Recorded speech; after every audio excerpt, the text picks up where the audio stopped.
नमस्कार दोस्तों, आप सभी का हमारे YouTube चैनल मन का वॉइस में स्वागत है। मैं रोज एक शिक्षाप्रद कहानी लेकर आता हूं। चलिए कहानी शुरू करते हैं। कहानी का शीर्षक है प्राचीन समय में एक उदयपुर साम्राज्य था, जहां खिचरू नाम का राजा राज करता था। राजा प्रजा का ख्याल कम मगर अपना ख्याल ज्यादा रखता था। वह सिर्फ अपने सुख सुविधाओं और नई नई स्त्रियों के चक्कर में पड़ा रहता था, जबकि उसकी रानी का स्वभाव उसके विपरीत था। वह प्रजा के ध्यान रखने के पक्षधर थी। राजा के 2 राजकुमार थे, जो अब बड़े हो चुके थे। उनके विवाह के विषय में ना सोच, वह अपने ही विषय में सोचा करता कि और कई खूबसूरत रानियां ला दूं। बड़ा राजकुमार भानु अपने पिता पर गया था। वह उसी के नक्शे कदम पर चला करता, जबकि छोटा बेटा चंद्रकेतु अपनी मां पर गया था। वह प्रजा का ख्याल रखने वाला राजकुमार था। राजा की प्रजा भी कोई मूर्ख नहीं थी।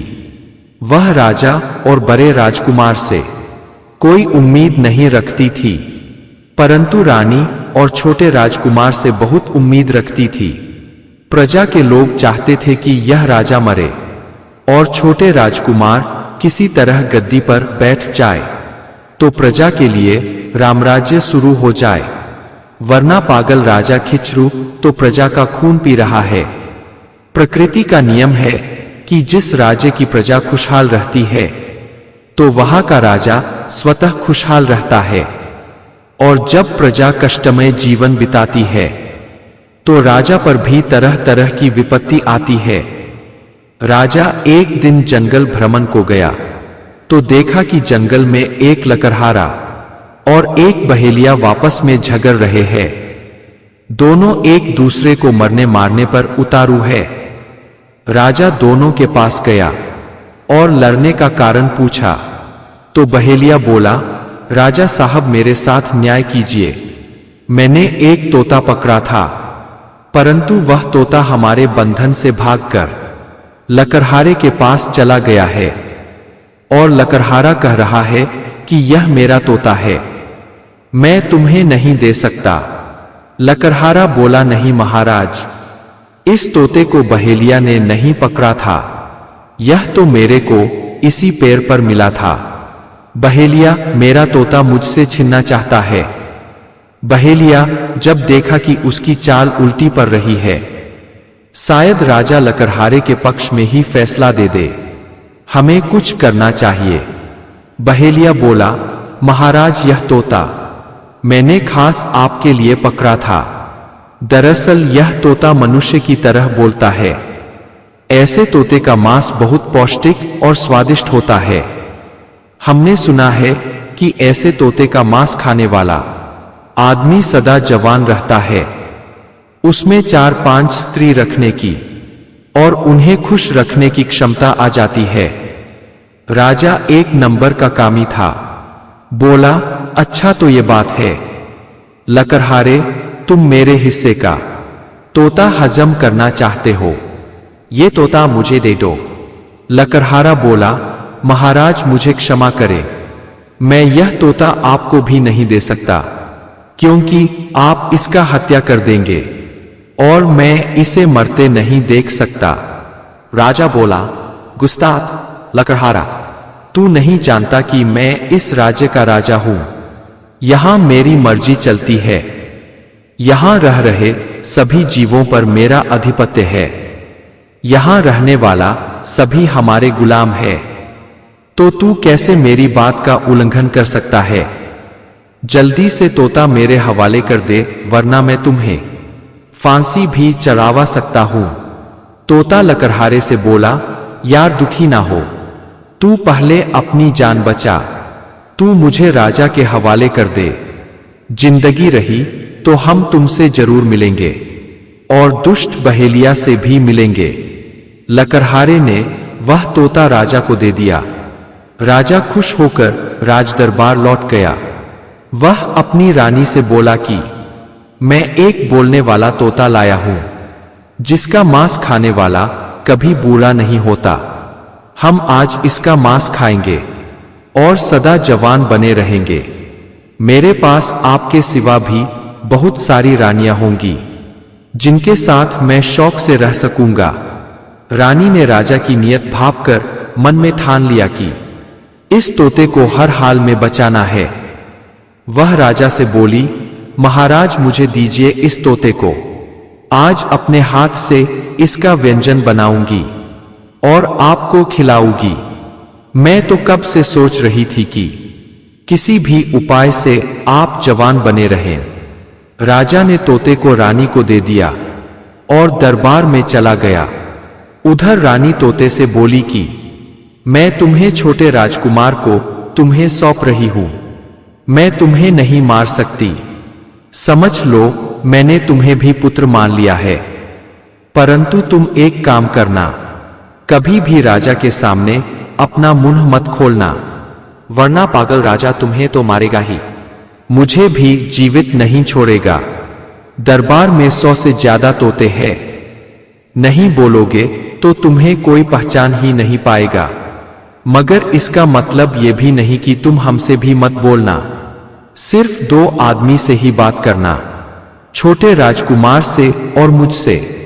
तोता बोला, माता तुमने मुझे अपना पुत्र मान लिया है तो मैं भी निष्ठा के साथ पुत्र का फर्ज निभाऊंगा। आप निश्चिंत रहें। रानी ने राजा को मुर्गा का व्यंजन बना परोस दिया। राजा बड़ी चाव से खाया। उसके बाद उसके मन में काम वासना जाग उठी। वह एक खूबसूरत स्त्री की खोज में निकल पड़ा, मगर उसे अपने नगर और गांव में कोई सुंदर स्त्री नहीं दिखी। उसने सुन रखा था कि पड़ोस के राज्य में बहुत सुंदर सुंदर स्त्रियां रहती है। वह जंगल पार कर पड़ोस के राज्य में जाने के लिए निकल पड़ा। रास्ते में उसे एक और जंगल मिला जो झाबर वन के नाम से मशहूर था। राजा ने उसके विषय में पहले से सुन रखा था, परंतु उस वन में कभी घूमने नहीं गया था। वह इतना तो सुन रखा था कि रहस्यों से भरा वन है, उसमें साधु संतों के अलावा दूसरा कोई नहीं जाता। राजा ने अपने अनुसार सोच लिया कि जरूर इस वन में सुंदर स्त्रियां रहती होगी, मैं इसमें भी चलकर देख लेता हूं। राजा झाबर वन में घुस गया। चलते चलते उसे सचमुच एक खूबसूरत स्त्री दिखी जो पहाड़ी के पास एक गुफा के करीब में बैठी थी। राजा अपने आप उसके तरफ खिंचता चला गया। राजा उसके पास जाकर बोला, सुंदरी तुम इतनी सुंदर हो कि देखते ही तुमसे विवाह की इच्छा हो रही है। स्त्री बोली, वही बात तो मेरे मन में भी है, परंतु मैं अपने पिता के इजाजत के बिना अपने मन से कुछ नहीं कर सकती। आप तो राजा हो, स्त्रियों की मजबूरी के विषय में आपसे ज्यादा कौन जान सकता है। राजा बोला, सुंदरी तुम मुझे अपने पिता से मिलवाओ। वह कहाँ रहते हैं, क्या करते हैं? स्त्री बोली, मेरे पिता एक तपस्वी है और इस गुफा के भीतर तपस्या कर रहे हैं। उनसे मिलने के लिए आपको शाम होने का इंतजार करना पड़ेगा। वह रोज शाम में ही आधा घंटा के लिए समाधि से उठते हैं, उसी वक्त आप उनसे मिल सकते हो। राजा बोला, सुंदरी तुम्हारे लिए मैं शाम तक तो क्या पूरी जिंदगी इंतजार करूंगा। स्त्री बोली, अब आप यहां मेरे सामने बैठकर इंतजार करेंगे तो मुझे बहुत शर्म आएगी, इसलिए यहां से जाती हूं। आपसे मिलने शाम में पुनः आऊंगी। स्त्री गुफा के अंदर चली गई। दरअसल वह एक राक्षसी थी जो अपने पिता के साथ उस गुफा में रहती थी। उसका पिता भयानक राक्षस था जो अब वृद्ध हो चला था।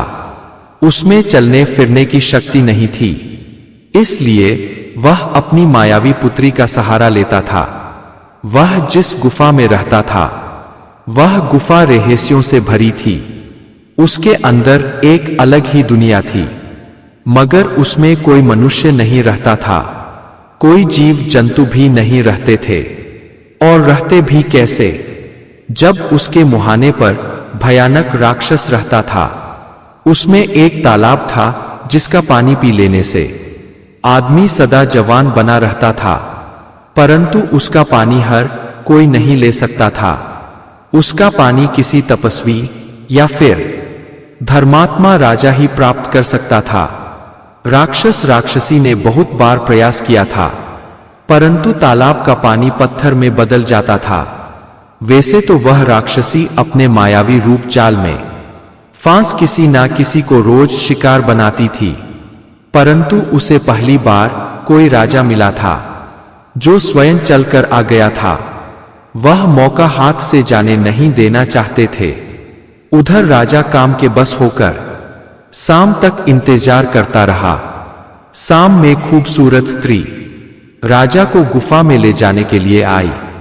राजा बहुत बेसब्री से इंतजार कर रहा था। उसे लगा अब बस थोड़ी ही देर में सुंदर स्त्री से मिल पाएंगे। वह गुफा के अंदर गया। गुफा में काफी अंधेरा था, मगर गुफा के उस पार खूब प्रकाश था। प्रकाश में ही राक्षस इत्मीनान से बैठा था। राजा ने जब सामने राक्षस देखा तो डर गया। वह पलटकर स्त्री से पूछना चाहता था कि सुंदरी, तुम मुझे यहां किस लिए ले आई? परंतु पीछे पलटकर देखा तो सुंदरी अब राक्षसी में बदल चुकी थी। राजा समझ गया कि वह राक्षसी के जाल में फंस चुका है। वह कोई सुंदर स्त्री नहीं, बल्कि मायावी राक्षसी थी। राजा बचने का कोई चारा ना देख राक्षस और राक्षसी से जान बख्श देने की दुहाई देने लगा, परंतु राजा पर राक्षस राक्षसी हंसने लगे। बोले, राजा, यहां जो भी आता है हमसे अपनी जान की भीख मांगता है, परंतु हम किसी को छोड़ते नहीं। लेकिन तुम भाग्यशाली हो जो हम बहुत भूखे होने के बाद भी तुम्हें नहीं खा रहे। तुम अगर अपनी जान सलामत चाहते हो तो तुम्हें हमारे लिए एक काम करना होगा। इस नई दुनिया में एक तालाब है जिसका पानी सभी को नहीं मिलता। उसका पानी सिर्फ धर्मात्मा राजा ही पा सकता है। हमको उम्मीद है कि तुम एक धर्मात्मा राजा हो और उस तालाब से पानी ला सकते हो। उसका पानी पीकर मैं जवान हो जाऊंगा, मेरी बुढ़ापा सदा के लिए मिट जाएगा। उसके बाद मैं तुम्हारी जान बख्श दूंगा। राजा बोला, हमें तुम्हारी शर्त मंजूर है। मैं तुम्हारे लिए ताल का पानी लाऊंगा। राजा ताल का पानी लाने के लिए चल पड़ा। चलते चलते वह ताल के पास चला गया, परंतु उसके ताल के पास जाते ही ताल सूख गया और कठोर पत्थर में बदल गया। राजा को अपनी गलती का एहसास हुआ कि वह तो कहीं से भी धर्मात्मा नहीं है। अगर धर्मात्मा होता तो फिर पराई स्त्री के रूप के जाल में फंसता ही क्यों? अब उसे सूझ ही नहीं रहा था कि क्या करे। उस मायावी दुनिया से निकलने का एक ही मार्ग है और उस मार्ग पर राक्षस डेरा जमाए बैठा है। उसे जो ही पता चलेगा कि मैं उसके लिए पानी नहीं ला सका तो वह उसी वक्त मुझे मार कर खा जाएगा। राजा उस ताल के पास ही बैठ गया। उधर जब शाम तक राजा वापस नहीं आया तो रानी को चिंता होने लगी कि राजा कहीं भी जाता था तो शाम तक लौट आता था, परंतु आज वह वापस नहीं आया। दूसरे दिन रानी ने बड़े राजकुमार से कहा कि जाओ और अपने पिता का पता लगाओ कि इस वक्त कहाँ है, किसी मुसीबत में तो नहीं फंस गए। राजकुमार भानु सुबह में पिता की खोज में निकल पड़ा। वह दिन भर जंगल में इधर उधर घूमकर तलाश करता रहा, परंतु राजा का कोई सुराग नहीं मिला। तो राजकुमार झाबर वन के तरफ चल पड़ा। उसने भी सुन रखा था कि झाबर वन रहस्यों से भरा है, परंतु उसे उस वन में घूमने का मौका नहीं मिला था। वह अपने पिता को ढूंढने के लिए झाबर वन में घुस गया और उसी स्थान पर पहुंच गया जहां वह राक्षसी एक सुंदर स्त्री का रूप धारण कर बैठी थी। राजकुमार भानु में अपने पिता के सभी गुण मौजूद थे। वह पिता की तरह ही घोर कामी था।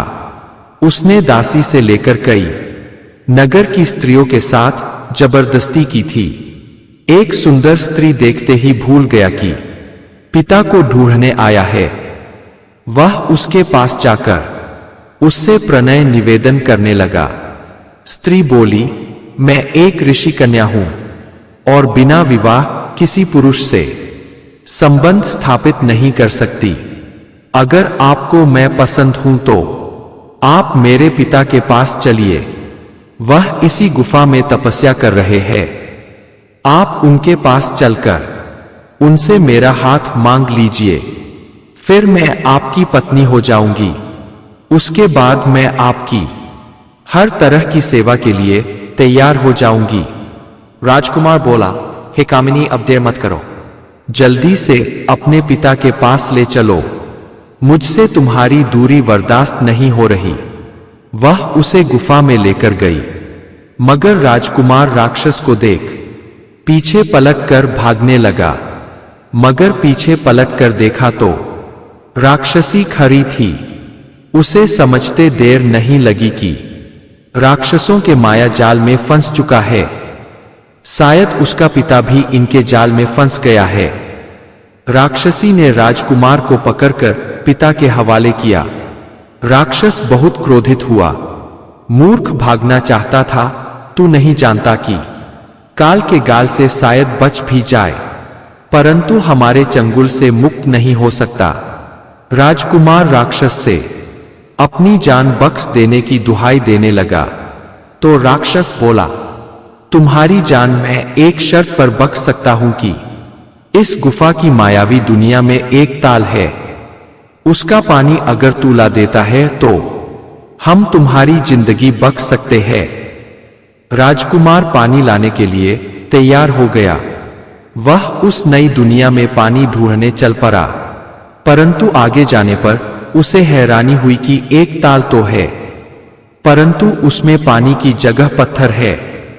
उसने जब चारों तरफ नजरें दौड़ाई तो अपने पिता को एक शिला पर बैठे हुए पाया।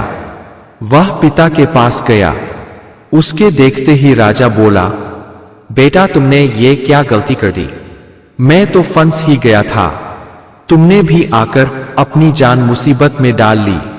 अब हम ज्यादा देर तक राक्षस से नहीं बच सकते। उधर बड़े राजकुमार के नहीं आने पर रानी बहुत चिंतित हुई और अपने छोटे बेटे से बोली कि तुम्हारे पिता और बड़े भाई जरूर किसी संकट में फंस गए हैं, परंतु तुम्हें अक्ल से काम लेना है और उन दोनों का पता लगाना है कि कहां फंस गए। तोता बोला, माता आज्ञा दो तो हम छोटे राजकुमार के साथ जाए। रानी बोली, बेटा अवश्य जाओ और अपनी बुद्धि से राजकुमार की मदद करो। राजकुमार चंद्रकेतु तोता को लेकर राजा का पता लगाने के लिए निकल पड़ा। तोता ने राजकुमार को बताया कि राजा और बड़े राजकुमार बुरी तरह मुसीबत में फंस चुके हैं। इस वन के पूर्व छोर पर झाबर वन है। वहां एक राक्षस अपनी बेटी के साथ निवास करता है। राक्षसी बहुत बड़ी मायावी है। वह सुंदर स्त्री का रूप धारण कर जंगल में विचरण करती रहती है। राजा और राजकुमार स्त्री लोभ के कारण उसके जाल में फंस चुके हैं, परंतु आप उसके लोभ में फंसना नहीं को उस गुफा में जाना होगा और अपने बुद्धि बल से राक्षस को मारना होगा। तोता पास के एक पेड़ पर बैठ गया। छोटा राजकुमार उस गुफा के पास गया।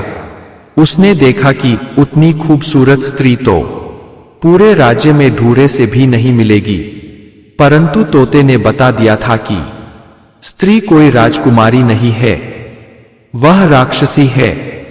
राजकुमार स्त्री के पास गया और बोला, देवी आप कौन हो और इस निर्जन जगह पर क्या कर रही हो?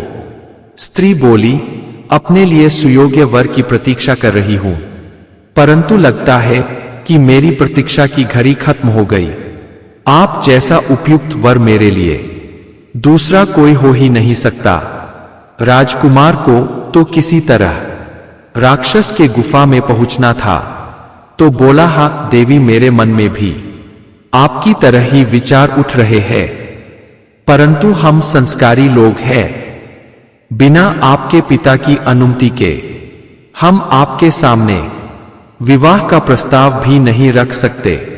आप हमें जल्दी से अपने पिता के पास ले चलिए। राक्षसी तुरंत गुफा के अंदर ले गई। जैसा कि राजकुमार को पहले से अनुमान था कि अंदर राक्षस बैठा हुआ है, तो राक्षस बैठा हुआ मिल गया। पीछे देखने पर राक्षसी अपनी असली रूप में आ चुकी थी, परंतु राजकुमार को उन्हें देखकर ना तो हैरानी हुई, ना ही वह तनिक भी डरा। वह राक्षस से बोला, आपका कोई तो उद्देश्य है जिसके चलते आपने मेरे पिता, मेरे भाई को बंदी बना लिया है, या फिर मारकर खा गए हो?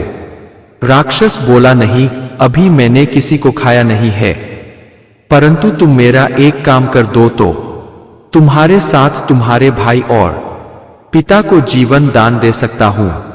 तुम्हें हमारी मायावी दुनिया की सैर करनी होगी। तुम्हें एक ताल मिलेगा, उस ताल का पानी मेरे लिए लाना होगा। राजकुमार बोला, आखिर ताल में क्या खासियत है कि तुम ताल का ही पानी पीना चाहोगे?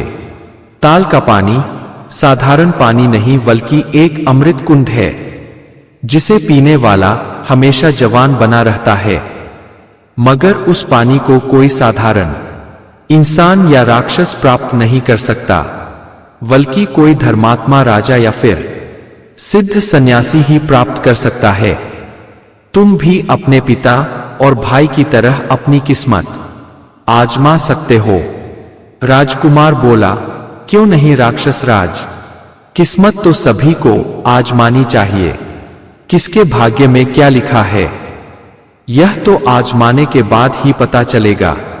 मैं आपके लिए उस ताल का पानी अवश्य लेकर आऊंगा। राजकुमार पानी लाने निकल पड़ा। ढूंढते ढूंढते उस ताल के पास गया। उसने देखा कि उसके पिता और भाई जीवन की आशा छोड़ बहुत उदास बैठे हैं। राजा राजकुमार को देखते ही बोला, चंद्रकेतु, तुमने ये क्या कर दिया? तुम मेरे राज्य का आखिरी चिराग थे, तुम भी आकर फंस गए। अरे हम दो पहले से फंसे हुए थे, तो तुम्हें आने की क्या जरूरत थी? राजकुमार चंद्रकेतु बोला, पिताजी आप निराश ना हो। मनुष्य को मुसीबत में आखिरी सांस तक जीवन की जंग जीतने की आस रखनी चाहिए। हमें उम्मीद है हम राक्षस से जंग जीत जाएंगे। हम ताल से पानी भी लेकर आएंगे, परंतु उस पानी का उपयोग राक्षस को हरगिज नहीं करने देंगे। उसके लिए साधारण पानी ही ले जाएंगे। राजकुमार ताल के पास गया और ताल को प्रणाम कर बोला, हे ताल के देवता, आप हमारी सहायता करें। हमें अपने ताल से थोड़ा सा पानी दे दे, जिसे हम स्वयं, फिर पिता और भाई को पिला सकूं और उस राक्षस से लड़कर विजय हासिल कर सकूं। ताल में से एक देवता प्रकट हो गए और बोले, वत्स चंद्रकेतु, तुम्हारे विचार नेक है। तुम ताल से अपने लिए और अपने पिता व भाई के लिए जल ले सकते हो, परंतु इस जल का खाली पात्र भी राक्षस के पास मत ले जाना।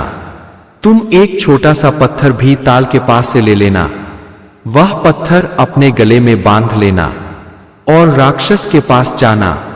जाहिर है राक्षस और राक्षसी तुम्हारा नुकसान पहुंचना चाहेंगे, परंतु वो तुम्हारा कोई नुकसान नहीं कर पाएंगे। तुम्हारा स्पर्श होते ही शक्ति विहीन होकर गिर जाएंगे। तुम अपने पिता भाई के साथ जल्दी से गुफा से बाहर निकल जाना और गले का पत्थर गुफा के दरवाजे पर जोर से फेंक देना। गुफा का दरवाजा सदा के लिए बंद हो जाएगा। राक्षस और राक्षसी गुफा के अंदर ही बंद हो जाएंगे और भोजन पानी के अभाव में उनका एक दिन अंत हो जाएगा। राजकुमार ताल के देवता से आदेश ले थोड़ा जल लिया, फिर एक छोटा सा पत्थर बहुत सावधानी से गले में बांध लिया और अपने भाई और पिता के पास आ गया। उन्हें उस ताल का जल पिलाया। अपने बड़े भाई को पिलाया और खुद भी पिया। उसके बाद थोड़ा सा जल जो अपने राजमहल से अपने लिए लिया था उसे ले जाकर राक्षस को दे दिया। राक्षस जल को पिया और जोर जोर से हंसने लगा। बोला, मैं अब अमर हो गया, मुझे कोई नहीं मार सकता। राजकुमार बोला, अच्छा राक्षस राज, अब आप हमें जाने की अनुमति दें। राक्षस बोला, मूर्ख, हाथ आए शिकार भी कोई जाने देता है। मैं बहुत भूखा हूं, 3 दिन तक मेरे को भोजन मिल गया है। राजकुमार बोला, पागल राक्षस, तुम अंधेरे में जी रहे हो। तुम्हें नहीं पता कि कोई भी मनुष्य तुम्हें अमृत पीने को नहीं देगा। मैंने तुम्हें साधारण पानी दिया था और उस ताल के पानी को हम तीनों ने पिया है, और अब तुम खुद इस गुफा का भोजन बनने वाले हो। राजकुमार ने राक्षस का स्पर्श कर दिया, वह शक्ति विहीन होकर गिर पड़ा। उसने राक्षसी का भी स्पर्श कर दिया, वह भी शक्ति विहीन हो गई। राजकुमार गुफा के दरवाजे पर आकर अपने गले से पत्थर उतार कर फेंक दिया। गुफा का दरवाजा बंद हो गया। राक्षसी राक्षस उसी में सदा के लिए कैद हो गए। तोता पेड़ से उड़ता हुआ छोटे राजकुमार के पास आया और बोला, राजकुमार जल्दी से भागकर झाबर बन पार कर जाइए, वरना भयानक आग लगने वाली है। राजा और दोनों राजकुमार भागकर झाबर बन से बाहर निकल गए। उनके बाहर निकलते ही भयानक आग लग गई। तोता ने तीनों को बचा लिया था। राजा को अपने पर बहुत ग्लानि हुई कि जिस तोते को रानी को व्यंजन बनाने को दिया था, परंतु रानी ने उसे नहीं मारा। वह रानी के सूझबूझ के कारण जिंदा है और हम तीनों की जान भी बचाई है। वह तोते से पूछा, तुम वही तोता हो ना जिसे हमने लकड़हारा से छीन कर लाया था? हाँ महाराज, वही हूं, परंतु रानी मां ने हमें अपना बेटा बना लिया, इसलिए आपके सामने जिंदा हूं। राजा बोला, क्षमा करना बेटे, मैं स्वार्थ में अंधा हो गया था। सच पूछो तो मैं एक सुयोग्य राजा नहीं हूं। आज से छोटे राजकुमार इस राज्य का राजा होंगे। प्रजा भी तो इन्हें ही राजा देखना चाहती है, और अब मैं भी देखना चाहता हूं। राजा अपने राजदरबार आते ही छोटे राजकुमार को राज्य का राजा बना दिया तथा तोते को उसका सलाहकार।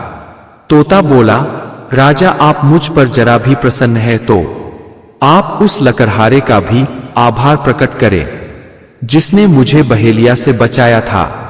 वह मेरे लिए फांसी भी चलने को तैयार था। आप उन्हें 1000 स्वर्ण मुद्रा उसके घर भेजवा दे और उससे बता दे कि तोते के तरफ से एक छोटी सी भेंट है। उसे और भी कोई तकलीफ हो तो राजदरबार आ जाया करे। उसका मित्र तोता राजदरबार में नया राजा का सलाहकार है। उधर लकड़हारा बहुत उदास रहता था। वह राजा के शासन से खुश नहीं था। उसे तोते के लिए अफसोस था। उसे पता था कि निर्दयी राजा तोता को मार कर खा गया होगा, परंतु राजा के सेवकों ने उसे 1000 सोने की मुहरें दिया और बताया कि तोते के तरफ से तुम्हें भेंट है। तोता नया राजा चंद्रकेतु का सलाहकार है। तो लकड़हारा बहुत खुश हुआ और वह दूसरे राज्य जाने का विचार त्याग दिया। वह अब कभी कभार अपने मित्र तोता से मिलने जाया करता था। उधर तोते के सलाह पर नए राजा ने चिरीमार बहेलियों को राज्य से बाहर निकल जाने का आदेश दे दिया था। राज्य में एकमात्र एक ही बहेलिया रहता था। उसे राज्य छोड़ दूसरे राज्य में जाना पड़ा। तोते ने जहां लकड़हारे की मदद कर अमीर बना दिया, वहीं बहेलिया को सजा देकर बेघर कर दिया। अगर आपको हमारी कहानी अच्छी लगी हो तो हमारे चैनल को सब्सक्राइब करें, लाइक करें और कमेंट बॉक्स में राधे राधे जरूर लिखें। आपसे पुनः मिलते हैं एक नई वीडियो के साथ। तब तक के लिए आपको और आपके पूरे परिवार को राधे राधे।